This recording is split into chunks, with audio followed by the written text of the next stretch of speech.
ప్రజలిచ్చిన యొక్క కాంగ్రెస్ పార్టీ ప్రభుత్వాన్ని ఏర్పాటు చేసుకునే యొక్క క్రమంలో చేసుకునే రోజు ఆ రోజు సోనియా గాంధీ గారు, రాహుల్ గాంధీ గారు మరి వారి సమక్షంలో సీఎం రేవంత్ రెడ్డి గారు ప్రమాణ స్వీకారం చేసిన తెల్లారే మీరందరూ కూడా చూసిర్రు. వితిన్ 24 అవర్స్ లో ఆ రోజు సోనియా గాంధీ గారు ఈ 6 పథకాల్లో హామీలు ఏవైతే ఉచిత బస్సు ప్రతి మహిళ ఈ తెలంగాణ రాష్ట్రంలో ఒక గ్రామం నుంచి ఒక గ్రామము, వాళ్ళ గ్రామం నుంచి ఒక పట్టణము, ఈ ఊరు నుంచి ఆ ఊరు, ఆ ఊరు నుంచి ఇంకో ఊరు రాష్ట్రం మొత్తము ఉచితంగా ప్రయాణం చేసే ఒక హామీ పథకాన్ని అమలు చేయడము 24 గంటల్లోనే సీఎం రేవంత్ రెడ్డి గారు ప్రారంభించడం కూడా జరిగింది. వారు ప్రారంభించారు. నేను ఆ రోజు నేనే కాదు, సీఎం రేవంత్ రెడ్డి గారు, మా డిప్యూటీ సీఎం, క్యాబినెట్లు, మా సీనియర్ లీడర్ అందరూ కూడా మేమందరం కూడా బస్సులో ఎక్కినాం. ఆ రోజు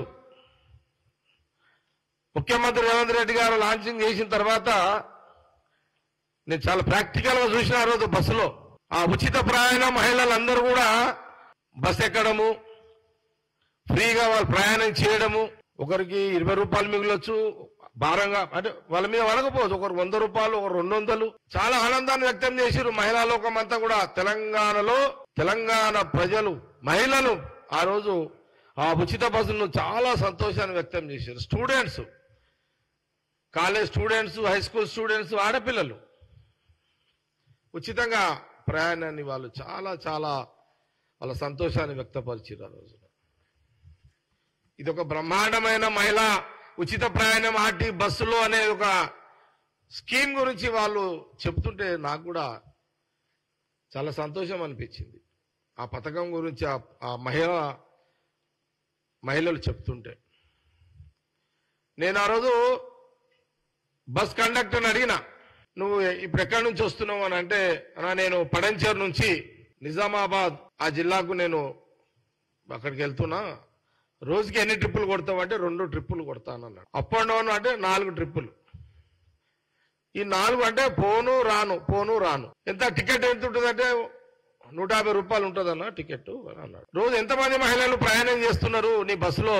4 పోను రాను 4 ట్రిప్పులు అంటే దాదాపు మహిళలు రోజుకి నా బస్సులో అప్ అండ్ డౌన్ 4 ట్రిప్పులు తీసుకుంటే 400 మంది మహిళలు నా యొక్క బస్సులో ప్రయాణం చేస్తున్నారు అన్న, చాలా సంతోషం అనిపిస్తుంది అని ఆ ఆర్టీసీ కండక్టర్ చెప్పడం జరిగింది.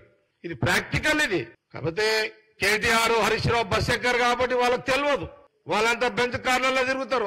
వాళ్ళకి తెలియదు ఇదంతా. వాళ్ళంతా మధ్యలో ఎందుకు మీరు కాబట్టి వాళ్ళు బెంచ్ కార్లలో తిరుగుతారు. కేటీఆర్, హరీష్ రావు ఆ కుటుంబం మొత్తం బెంచులలోనే తిరుగుతారు. ఇంకా నాకు వేరే పేర్లు రావు. కార్లై చిన్న నీకేమైనా తెలిస్తే చెప్పు నాకు. ఆర్డీ, బీడీ, గీడ్లు అన్నీ ఇట్లా తిరుగుతారు వాళ్ళంతా. BMW, ఎందుకంటే నేను బ్రిజా కార్లో తిరుగుతాను, నాకు ఆ పేర్లు తెలివై. నా ప్రాబ్లం అది అనా కదా అన్న. నేను ఈ మధ్యలో అయితే టాక్సీ బండ్లో తిరుగుతున్నా, చిన్న బండ్లే. ఈ మధ్యలో అయితే ఆటోలలో కూడా తిరుగుతుంటాను నేను.